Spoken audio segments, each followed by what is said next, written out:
ഹരേ കൃഷ്ണ. എല്ലാവർക്കും മാധവത്തിലേക്ക് സ്വാഗതം. ഷഷ്ടിയാണ് കൃഷ്ണപക്ഷ ഷഷ്ടി.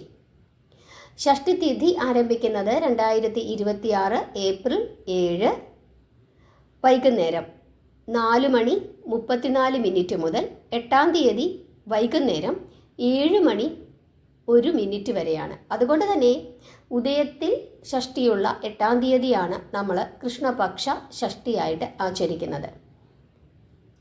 പ്രത്യേകിച്ച് മലയാളികൾ ശുക്ലപക്ഷ ഷഷ്ടിയാണ് വ്രതമായിട്ട് എടുക്കുന്നത്.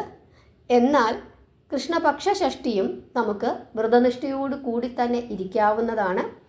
അതിന് സാധിക്കാത്ത ആളുകൾ എല്ലാവരും തന്നെ, പ്രത്യേകിച്ച് ഷഷ്ടിവ്രതം എടുക്കുന്ന മാസത്തിൽ ഒരു ഷഷ്ടി എടുക്കുന്ന ആളുകളെല്ലാവരും, അതല്ലാത്തവരും എല്ലാവരും തന്നെ ഈ കൃഷ്ണപക്ഷ ഷഷ്ടി ദിവസം കൂടി ശുദ്ധാഹാരത്തിലിരിക്കുകയും ഇനി അതിന് സാധിക്കുന്നില്ലെങ്കിൽ വേലായുധ സ്വാമിയെ പ്രാർത്ഥിക്കുകയും ചെയ്ത് മുമ്പോട്ട് പോയി കഴിഞ്ഞാൽ തീർച്ചയായിട്ടും നമ്മുടെ ജീവിതത്തിൽ വലിയ വലിയ മാറ്റങ്ങളായിരിക്കും അതുകൊണ്ട് ഉണ്ടാകുന്നത്. വേലായുധ സ്വാമി മഹാജ്യോതിഷിയാണ്. അതുകൊണ്ട് തന്നെ നമ്മുടെ തലയിലെഴുത്ത് പോലും മാറ്റി എഴുതുവാൻ ശേഷിയുള്ള ദേവതയാണ് മുരുകദേവൻ. പലപ്പോഴും നമ്മൾ പറയാറുണ്ട്, മക്കൾക്ക് വേണ്ടി അമ്മമാർ അല്ലെങ്കിൽ അച്ഛന്മാർ എടുക്കുന്ന വ്രതമാണ് ഷഷ്ടി എന്നുള്ളത്. മക്കളുടെ ഐശ്വര്യത്തിന് വേണ്ടി രക്ഷകർത്താക്കൾ, മാതാപിതാക്കൾ എടുക്കുന്ന വ്രതമാണ് ഷഷ്ടി എന്ന് പറയാറുണ്ട്. എങ്ങനെയാണ് ഷഷ്ടി വ്രതം എടുക്കുമ്പോൾ മക്കൾക്ക് ഐശ്വര്യമുണ്ടാകുന്നത്?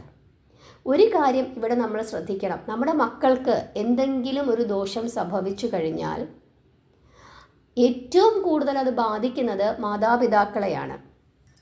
നമ്മുടെ കൈമുറിഞ്ഞാൽ നമുക്ക് വേദനിക്കില്ല, അല്ലെങ്കിൽ നമ്മൾ സഹിക്കും. പക്ഷേ നമ്മുടെ കുഞ്ഞുങ്ങളുടെ കൈ മുറിഞ്ഞാലോ, ഒരു വിരൽ മുറിഞ്ഞാലോ നമുക്ക് എത്രത്തോളം വേദനയാണ് അത് നൽകുന്നത്. അങ്ങനെ വരുന്ന സാഹചര്യത്തിൽ നമ്മുടെ കുഞ്ഞുങ്ങൾക്ക് എന്തെങ്കിലും ദോഷങ്ങൾ ഉണ്ടായാൽ അത് ഏറ്റവും കൂടുതൽ ബാധിക്കുന്നത് രക്ഷകർത്താക്കളെയാണ്. എന്തുകൊണ്ടാണ് നമ്മുടെ കുട്ടികൾക്ക് ഇത്തരത്തിലുള്ള ദുരിതങ്ങളും ദോഷങ്ങളും ഉണ്ടാകുന്നത്?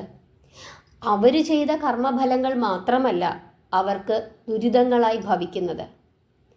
നമ്മൾ ചെയ്ത കർമ്മങ്ങളുടെ ഫലങ്ങളും നമ്മുടെ മുൻ തലമുറകൾ അവർ ചെയ്ത കർമ്മങ്ങളുടെ ഫലങ്ങളും നമ്മുടെ കുട്ടികളെ ബാധിക്കും.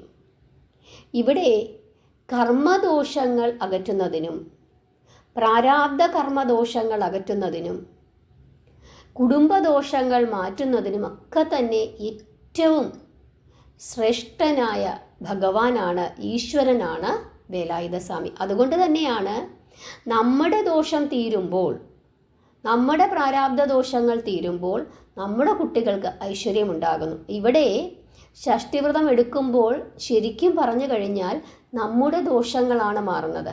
നമ്മൾ വേലായുധ സ്വാമിയെ പ്രാർത്ഥിക്കുമ്പോൾ നമ്മുടെ ദോഷങ്ങളാണ് മാറുന്നത്. നമ്മുടെ ദോഷങ്ങൾ മാറുമ്പോഴാണ് നമ്മുടെ കുട്ടികൾക്ക് ഐശ്വര്യമുണ്ടാകുന്നത്. അതുകൊണ്ടാണ് മാതാപിതാക്കൾ നല്ല കർമ്മങ്ങൾ അനുഷ്ഠിക്കണം, എങ്കിൽ മാത്രമേ കുഞ്ഞുങ്ങൾ നല്ലതായി ജീവിക്കുകയുള്ളൂ എന്ന് നമ്മളെപ്പോഴും പറയുന്നത്.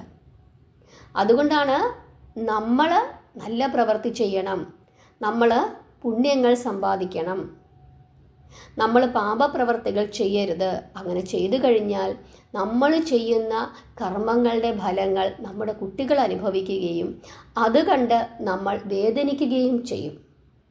അതുകൊണ്ട് കഴിയുന്നതും നല്ല കർമ്മങ്ങൾ അനുഷ്ഠിക്കുകയും, ഇനി അറിയാതെയാണെങ്കിലും നമ്മളോ നമ്മുടെ മുൻ തലമുറകളോ എന്തെങ്കിലുമൊക്കെ പാപങ്ങൾ ചെയ്തിട്ടുണ്ടെങ്കിൽ അത് നമ്മുടെ കുട്ടികളിലേക്ക് പകരാതിരിക്കുന്നതിന് വേണ്ടി നിരന്തരം നല്ല കർമ്മങ്ങൾ അനുഷ്ഠിക്കുകയും ദാനധർമ്മങ്ങൾ ചെയ്യുകയും അതുപോലെ തന്നെ വേലായുധ സ്വാമിയെ നിരന്തരം ഭജിക്കുകയും ചെയ്യുക.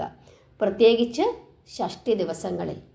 ഇവിടെ 2026 ഏപ്രിൽ 8-ാം തീയതിയാണ് കൃഷ്ണപക്ഷ ഷഷ്ടി വരുന്നത്. അതുകൊണ്ട് തന്നെ ഷഷ്ടി ദിവസം വേലായുധ സ്വാമിയെ പ്രാർത്ഥിച്ചു കഴിഞ്ഞാൽ അതിൻ്റെ ഐശ്വര്യം നമുക്കും നമ്മുടെ കുട്ടികൾക്കും ഉണ്ടാകും. ഏറ്റവും ശ്രേഷ്ഠമായ ഭഗവാന്റെ മൂലമന്ത്രം എന്താണ്? നമ്മളെപ്പോഴും പറയും, ഓം ശരവണ ഭവ. ശരവണ പൊയ്കയിലാണ് ഭഗവാൻ അവതരിച്ചത്. അതുകൊണ്ടാണ് ശരവണൻ എന്ന് സർവേശ്വരനെ വിളിക്കുന്നത്.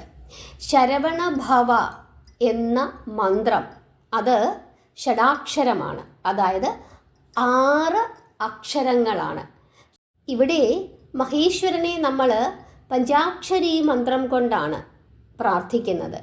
ശരിക്കും പറഞ്ഞു കഴിഞ്ഞാൽ മഹേശ്വരനെ നമ്മൾ കാണുമ്പോൾ 5 മുഖത്തോടു കൂടിയ ഭഗവാനെ, പഞ്ചമുഖ രൂപത്തിൽ ഭഗവാനെ നമ്മൾ കാണുന്നു എങ്കിലും അദൃശ്യമായ മറ്റൊരു മുഖം കൂടി മഹാദേവനുണ്ട്, ഒരു അതോ മുഖം കൂടി ഭഗവാന് ഉണ്ട് എന്നാണ് വിശ്വാസം. അങ്ങനെ വരുമ്പോൾ ശിവനും അറുമുഖൻ തന്നെയാണ്.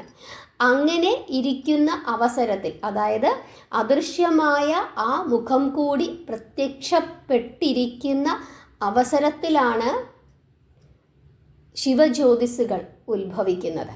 ആ ശിവജ്യോതിസിനെയാണ് പിന്നീട് ശരവണപ്പൊയ്കയിൽ നിക്ഷേപിക്കുകയും അവിടെ കുമാരൻ ജനിക്കുകയും ചെയ്യുന്നത്. അത് നമ്മൾ സ്കന്ദപുരാണത്തിൽ വിശദമായിട്ട് തന്നെ പറഞ്ഞിട്ടുണ്ട്. അങ്ങനെ 6 മുഖത്തോടു കൂടിയ ഭഗവാന്റെ പുത്രൻ തന്നെയാണ് അറുമുഖനായ മുരുകദേവൻ. അതുകൊണ്ട് തന്നെ ഷഡാക്ഷര മന്ത്രകാരനാണ് ആര്? കുമാരൻ. ശരവണഭവയിൽ ഷ എന്നത് മംഗളത്തെയാണ് സൂചിപ്പിക്കുന്നത്. ഷ എന്നത് മംഗളം, ര എന്നത് തേജസ്സാണ്, ര. വ എന്നത് സച്ചിത്തത്തെയും ന എന്നത് വീരത്തെയും കുറിക്കുന്നു. ഭവൻ എന്നത് ഇപ്രകാരമുള്ള ഗുണങ്ങളോട് കൂടിയവൻ എന്നാണ് അർത്ഥം. അതായത് മംഗളം, തേജസ്, സച്ചിത്തം, വീരം, ഇങ്ങനെയുള്ള ഗുണങ്ങളോട് കൂടിയവനാണ് സ്കന്ദൻ എന്നാണ് ഈ ഒരു നാമം കൊണ്ട് ഉദ്ദേശിക്കുന്നത്. ഓം ശരവണഭവായ നമ എന്ന് നമ്മൾ ജപിക്കുമ്പോൾ അങ്ങനെയുള്ള ഈശ്വരനെ നമ്മൾ നമിക്കുന്നു എന്നാണ് അർത്ഥം. ഇവിടെ ശിവകുമാരനായ സ്കന്ദനെ നമ്മൾ നിരന്തരം പ്രാർത്ഥിച്ചു കഴിഞ്ഞാൽ കർമ്മദോഷഫലങ്ങൾ അകലുകയും, അതായത് എന്തെങ്കിലും വിധത്തിലുള്ള കർമ്മ പ്രാരാബ്ധങ്ങളുണ്ടെങ്കിൽ ആ ദോഷങ്ങളെല്ലാം അകലുകയും സമാധാനമായൊരു ജീവിതം നമുക്ക് ഉണ്ടാവുകയും ചെയ്യുന്നു. അജ്ഞാനത്തെ അകറ്റുന്നതിന്, അസുരനെ നിഗ്രഹിക്കുന്നതിന്, അന്ധകാരത്തെ മാറ്റുന്നതിനായിട്ട് അമ്മയായ ശ്രീ പാർവതീദേവി ശക്തി എന്ന വേലായുധത്തെ ഭഗവാന് സമ്മാനിക്കുകയും ചെയ്തിട്ടുണ്ട്. അതുകൊണ്ട് തന്നെ ഓം വേലായ നമ എന്ന് നിരന്തരം ജപിക്കുന്നതും ശ്രേഷ്ഠമാണ്. ഓം ശരവണഭവ എന്ന് ജപിക്കുന്നത്, ഓം ശരവണഭവായ നമ എന്ന് ജപിക്കുന്നത്, ഓം വേലായ നമ എന്ന് ജപിക്കുന്നത് ഒക്കെ തന്നെ വളരെ വളരെ ശ്രേഷ്ഠമാണ്. ഓം മുരുകായ നമയെന്നോ ഓം വേലായുധ സ്വാമിയെ നമയെന്നോ ഒക്കെ തന്നെ നമുക്ക് ജപിക്കാവുന്നതാണ്. ഓം ശരവണഭവ എന്നുള്ളത് മൂലമന്ത്രമാണ്. ആ മന്ത്രവും നിരന്തരം നമുക്ക് ജപിച്ചുകൊണ്ടിരിക്കാം. അങ്ങനെ ജപിച്ചുകൊണ്ടിരുന്നു കഴിഞ്ഞാൽ തീർച്ചയായിട്ടും സർവേശ്വരൻ്റെ അനുഗ്രഹം നമുക്ക് ഉണ്ടാവുകയും കർമ്മ പ്രാരാബ്ധങ്ങളിൽ നിന്ന് നമ്മൾ രക്ഷപ്പെടുകയും അടുത്ത തലമുറകൾ നന്നായി ജീവിക്കുകയും ചെയ്യും. അത് കാണുമ്പോൾ നമുക്ക് സമാധാനവും സന്തോഷവും ഉണ്ടാവുകയും ചെയ്യും. മറക്കാതിരിക്കുക, 2026 ഏപ്രിൽ 8 കൃഷ്ണപക്ഷ ഷഷ്ഠി.